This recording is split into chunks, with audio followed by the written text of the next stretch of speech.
Sir Ray, at sa lahat po ng nakikinig at nanonood po sa atin, pinaikli na po natin, mas pinahusay ho natin ang Pag-ibig Multipurpose Loan. Una, pinaikli na ho natin yung number of months para ho mag-qualify.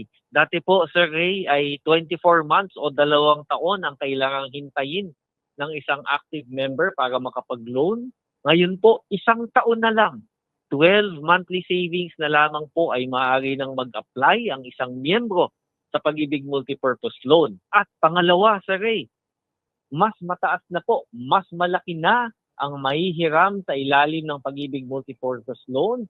Dati po ay 80% ng ipon ng miyembro, yung pong kanyang hulog, yung pong employer share, at yung kinitang dividendo. Dati ho, 80% ho niya ng maaaring mahiram ng isang miyembro.